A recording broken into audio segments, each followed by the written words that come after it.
ቃል እንግዲህ ማርኮን ለማግኘት ሂዶ ነበረ።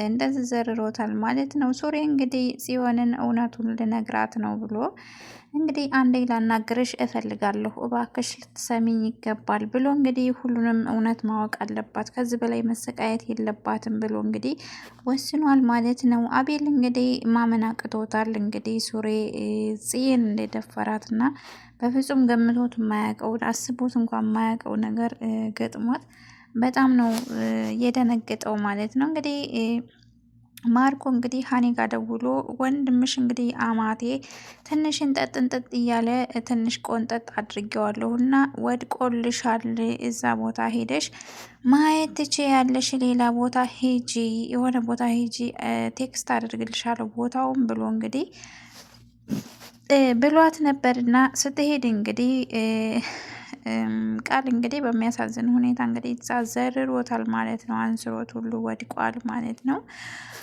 እና እንግዲህ ማርኮ ሉሊትን እንግዲህ አፍኖ ወስዶ ያው ሉሊትንም ካለበት አመጣታለሁኝ፣ አትጨነቂ፣ አታስቢ ብሎ ቃል ገብቶ ነበር እንግዲህ ለጽዬ የሄደው ማለት ነው። እና እንግዲህ በዛውም እንግዲህ ሀኒን እንዴት እኔ ወንድሟ እያለሁ እንዴት ነው አንተ ማን ስለሆንክ ነው እህቴን የምታስፈራራት ብሎ እንግዲህ በዛውም ላገኝህ ብሎት በስንት መከራ እሺ በቃ ለአንተ ስልስ ትንሽ ከስራ ያው ብዙም ስራ ፈታ አይደለሁም ሰዓቴን ተሻምቼ ላገኝህ ብሎ እንግዲህ ማርኮ ተቀጣጥረው ሂደው ነበር እና እንግዲህ ያው ዘርሮታል ማለት ነው። በዛ መልኩ በጣም ነው የሚያሳዝነው ማለት ነው። እንግዲህ ቃል ያው ተጎድቷል፣ መቶታል። ግን ያው ቀኑን ጠብቅ እንግዲህ ያው አይለቀውም ማለት ነው። እና እንግዲህ ሱሬ ያው ጽዮንን የልጁ አባትና ያው ሳያስበው በስተት እንደደፈራት ያው ሊነግራት ወስኗል ማለት ነው። ሰላም አለይኩም ወራህመቱላሂ ወበረካቱ። ውድና የተከበራችሁ የተወደዳችሁ የኖራ ቤተሰብ ሰላም ብያለሁ። ሰላማችሁ ይብዛ በያላችሁበት። ለዚህ ቻናል አዲስ የሆናችሁ ሰብስክራይብ፣ ላይክ፣ ሼር አድርጉ። እንግዲህ ሱሬ ጽዬን እንግዲህ ያው ከዚህ በላይ መሰቃየት የለባትም እና እውነቱን መናገር አለብኝ፣ ይበቃታል፣ እስካሁን ድረስ የተሰቃየችው ይበቃታል እና ልንገራት ብሎ እንግዲህ ከአክስቱ ልጅ ጋር እንግዲህ ከሰኒ ጋር እንግዲህ ተመካክሮ ነበር እና ሱሬ እንግዲህ ጽዬን እንግዲህ ያው ለማናገር ሞክረዋል።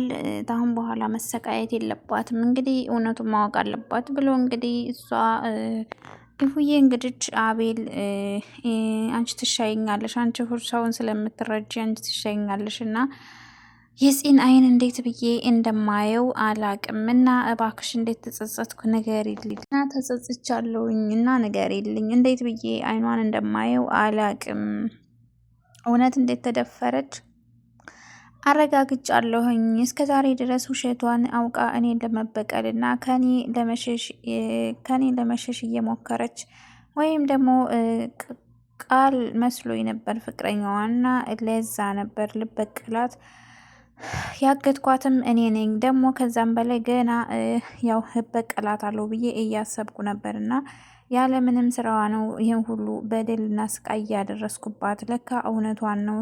የደፈራትን ሰው ሲነግረኝ እኔም ማመን አቅቶኛል። አሁን ግን ልነግርሽ አልችልም ይሄንን እና ምናልባት እሷ ይቅርታ ታደርገችና አዲስ እድል ሰታኝ ልታናግረኝ ፈቃደኛ ከሆነች እነግራታለሁ ብሎ እንግዲህ አቤል ለኢፉዬ ነግሯት ማን ነው የደፈራትን ንገረኝ ብትለው አይ ይህን እንኳን ለጊዜው ልነግርሽ አልችልም ብሎ እንግዲህ ለኤፍራታ ነግሯት ነበረ። ኢፉዬ ደግሞ እንግዲህ ጽዬን ደውላ አንዴ እኔ ልፈልግሻለሁ ምናምን ብላ እንግዲህ አቤል ተጸጽቷል እና ያው እንዴት ተደፈርሽ አውቋል፣ ስለዚህ የደፈረሽን አውቆታል ብላ ስትነግራት እንግዲህ ያው በጣም ስሜታዊ ሆና ተናዳለች። እሷም ድሮስ ቢሆን እያስመሰለ ነው እንጂ ይህ አስመሳይ ጨካኝ ብላ እንግዲህ ያው ለማዳመጥም ፈቃደኛ አልነበረችም። እንግዲህ ያው ባክሽ ተረጋጊና ስሚኝ፣ ባክሽ ደግሞ ከዚህ በላይ አንቺ ደውለሽ ተገናኝታችሁ ብታወሩ የደፈረሽን ሊነግርሽ ይችላል፣ እሱ ያውቀዋል ብላ እንግዲህ ነግራት ነበረ። ከዛ ስትመለስ እንግዲህ ወደ ቤት ስትገባ ስትሄድም እንግዲህ ያው አንዴ ላናግርሽ እፈልግ ነበር እባክሽ ፈቃደ የተወሰነ ደቂቃ ብዙም አልፈጅብሽም ላናግርሽ ብሎ እንግዲህ ሱሬ ምንድን ነው አንተ ልጅ ቆይ ደሞዝ ፈልገህ ተሆነ ወንድሜን እኔ አይደለሁም እኮ የምከፍልህ ወንድሜን ነው ግን ለአሁኑ ቸግረህ ተሆነ ደግሞ አካውንት ስጠኝና ትራንስፌርት ላድርግልህ ብላ እንግዲህ ስትነግረው አይ እኔ ምንም ደሞዝ ፈልጌ አይደለም ምንም ነገር ቸግሮኝም አይደለም ግን አንቺን ብቻ ማውራት ነው የፈለግኩት የምፈልግሽ ነገር አለ ሲላት እሺ በቃ እንግዲያስ ቤት ልግባና ተረጋግቼ አሁን ስለደከመኝ እናወራለን ብላ እንግዲህ ያው ነግራው ነበረ። እሺ ብሎ እሱም እንግዲህ ወደ ውስጥ ገባይ ማለት ነው። እንግዲህ ያው እሷ ደግሞ እንግዲህ ሳታስበው ወደ ቃል ሄደች። ቃል እንግዲህ ያው ቃል ሉሊት እንግዲህ ያው ጠፍታ ፎቶዋን አንተም ብለን እንለጥፋለን ብላ እንግዲህ ሜርሲ ነግራቸው ነበር እና ተረጋጊ እባክህ ትንሽ ተረጋጊ ብላት እንግዲህ ገንዬ ስትላት እንግዲህ ዳግም እንግዲህ ጽናት መኝኝ ይሄን ነገር የምታደርገው ጽናት ሉሊትን የምታግታ ብሎ እንግዲህ ውሸቱን ጽንና ሜርሲን ለማጣላት እንግዲህ ብሎ ነበረ። ይሄ ደግሞ ምን የህፃን ክፉ ነው እያለች እንግዲህ በኋላ እንግዲህ ሁሉም ተረጋጊ ሲለዋት እውነትም እነዚህ ሰዎች ናቸው እንዳያገቱሽ ቆይ ደርስልሻለሁ እንዴትም ብዬ ደርስልሻለሁ ሉሊት እያለች እንግዲህ ብቻዋን እየቀባጠረ ነበረ። ከዛ እንግዲህ ያው ቃል ከደውላ እንዴት ነህ ጠፋህ ምናምን ስትለው አረ ትናንትና እኮ እሱ ጋር ለሰውየው ጋር ተገናኝተን እኮ ዘረረኝ እና ትንሽ ደህና አይደለሁም ጉዳት ደርሶብኛል ሲላት እንግዲህ ያው ቀጥታ ወደ ቃል ነበር ሄደችው።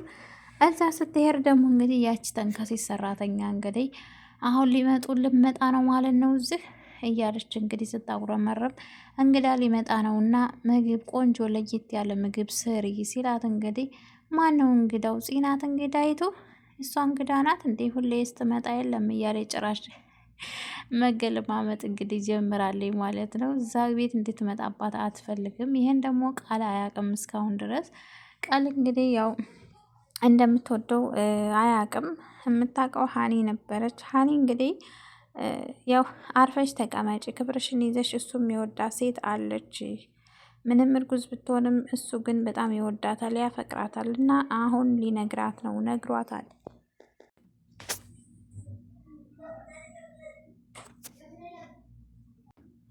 እና እንግዲህ አርፈሽ ተቀመጪ ብላ እንግዲህ እሷ ስትነግራት እንግዲህ ምንም ነገር ይሁን ከሱ አንደበትና ከሱ ቃል እስካልሰማሁ ድረስ እሱን መውደዴን አላቆመም። እኔ ደግሞ እወደዋለሁ እኔ እስካለሁ ድረስ እነሱ በአንድ ሊሆኑ አይችሉም እያለች እንግዲህ ጭራሽ ብላ እንግዲህ ሁለቱን ለማለያየት ጽዬንና እኔ እዚህ ቤት እስካለው ድረስ እናንተ ሰላምም ሆነ በፍቅርም እሷን እንድታፈቅር አልፈቅድልህም እያለች እንግዲህ ጉደኛ ተከሲስ ማለት ነው እንግዲህ ቃል ይሄን ሁሉ የሚያውቀው ነገር የለም። ሲሰማ ግን ያው አለቀላት ማለት ነው። እንግዲህ በሰላይ ሆና እንደገባች ከዛ መልሶ ደግሞ አሁን እንግዲህ ያው ውጭ ብሏትም ነበር ልትወጣ ፈቃደኛ አልሆነችም። አሁን ግን ጭራሽ ብላ ያው ወደዋለሁ ብላ እንግዲህ ቁጭ ላይ በስተመጨረሻ ማለት ነው። ሰኒ እንግዲህ ያው እውነት ቃልን አፍቅራው ነው። በእርግጥ ቃል የሚፈቀር ሰው ነው። በጣም ለሴት ልጅ ክብር አለው። ብዙ ያው ሲያንገላቷት ያቺ ሀኒ ማነው ያቺ ከድራማ የወጣችው ራሱ እሷ ራሱ ያው ሰላይ ሆና እንደገባ ያው ስለተረዳች እና ብዙ ጊዜ ፎቶ ለማንሳት ስትል እያየቻት ስለነበረ እንግዲህ ያው ብዙ ጊዜ አውቃባታለች። ያው እየተጣሉም ነበረ ናገራትም ነበርና ቃል እንግዲህ በፍጹም ማንም እንዲናገራት አይፈልግም። ያው እንደ ሰራተኛ ሳይሆን ልክ እንደ እህቱ ነበር የሚያያትም የሚያከብራትም። በዛ ላይ በቃ ቲቪ ምናምን እያለ እንግዲህ ሀኒም እንደመጣች ያው ተጠራጥራትም ነበር። ከዛም እንግዲህ ናቱ ሰላይ አድርጎ እንደላካት እውነቱን ስትናገር እውነቱንም ይሄንም የተናገረችው እንግዲህ መናገር አትፈልግም ነበር። ግን ደግሞ ቃልን ያው ወደዋለሁ ብላ ከቤት እንዳያባርሯት ነበረ። ቃል እስካሁን ድረስ ይሄንን አያውቅም ማለት ነው። እና እንግዲህ ሉሊት እንግዲህ ያው አድራሻዋ ተገኝቷል። የሆነ ወረቀት እንግዲህ ለነ ሱሬ እናት እንግዲህ የሱሬ እናት ያው መጣ። በጣም መልካም ሴት ናት በነገራችን ላይ ምክንያቱም የገዛ ባሏ ቤት አግቷት አንድን ሴት እሷ ግን ሌላ ቤት ያችን የታገተችውን እንግዲህ ልርዳሽ ብላ ወረቀት ጽፋ አድራሻ ሰጣት። እንግዲህ ቤት ድረስ ሄዳ ያንን ወረቀት አድርሳ መመለስ ማለት በጣም መልካምነቷ ጥግ ድረስ ነው ማለት ነው። እና ጥሩ ሰው ናት። እንግዲህ እንደማንም ብላ ከማርኮ እጅ እና ከዛ ከሽማግሌ እጅ ተወጣይ ሉሊት ያው ሰላም ትተርፋለች። ያለ በቀረ ያ ሽማግሌ የሚተዋት አይመስልም። በቃ እንደዛ አፋጦ ሴትዮዋ ስላለች ነው እንጂ ራብ ራሱ ይገላታል። ወይ ሉሊት ስቀብጥ እንጂ የሚያምርባት እንትን ስትል አያምርባትም ማለት ነው። ስታዝን አያምርባትም። ወይ ወይ ወይ ወይ ሄረም በወጣት እና እንግዲህ ጽዬ ምን ይበቃት ይሆን እውነት እንግዲህ ሱሪ የደፈራት እሱ እንደሆነ ስትሰማ እንግዲህ ጽዬ ምን የምትል ይመስላችኋል ቤተሰቦች? በጣም ከባድ ነው። የማይቋቋመውን ችግር ነው እንግዲህ ያው የፈጠረው ናቱ እንግዲህ ያው አይለቀውም። ምክንያቱም ብዙ ነገር እያደረጉ ነው ያሉት። የሞቷል ተብሎ ምንም ማታውቀውን ራሱ ቢኒያምን ራሱ እንዲታቅ በህይወት እንዳለ እንዲታቅ የተደረገውም ያው የልጁ አባት ስላላወቀች ነበር። አሁን እንግዲህ ዘበኛ መስሎ እንግዲህ ዘበኛ ያልሆነው ሰውዬ እዛ ተቀጥሮ እንግዲህ እስከ ለብዙ ጊዜ ወራት ያክል እዛ ቤት ተቀምጦ አሁን እንግዲህ እኔ ነኝ የደፈርኩሽ ቢል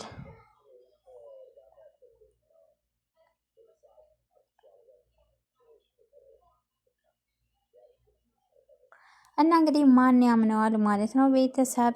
እውነት አቤል ተተጸጸተ ማድረግ ያለበት ነገር ምንድን ነው? ለናቱ መናገር እውነቱን እሱ እንዳልደፈራትና እውነቱን ያው ድሮም ጠርጥሯል ናታን ያደረችበትን ቤት አጣርቼ እዛ መሄድ አለብኝ ብሎ ያው ተጠራጥሮ ነበር። እንግዲህ ያንንም ትክክል ነው ማለት ነው። አሁን እንግዲህ አቤል ላደረሰባት ነገር ምናልባት ትንሽ እንኳ መካሻ እንዲሆነው እውነቱን ለናታን መናገር አለበት። እንግዲህ ያለቀለት ማርኮ ራሱ ዞሮ ዞሮ መስማቱ አይቀርም። ያው እዛ ቤት በተደጋጋሚ እንደሚገባ ተጠቁሟት ነበረ። ግን ሜርሲ ነች እንግዲህ ያዳነችው እንጂ ወንድሙ ራሱ አይለቀውም ነበር ማለት ነው። እንግዲህ እናቱም ሰምታለች። ያው ምን እንደሚሉ ወየ በጣም ከባድ ነው። ለጽዬ በጣም ከባድ ነው። ድሮም ተጠራጥረውታል ዘበኛ እንዳልሆነ እና ቤተሰቦች እንግዲህ ሰብስክራይብ፣ ላይክ፣ ሼር አድርጉት። በቀጣይ እንግዲህ ማርኮ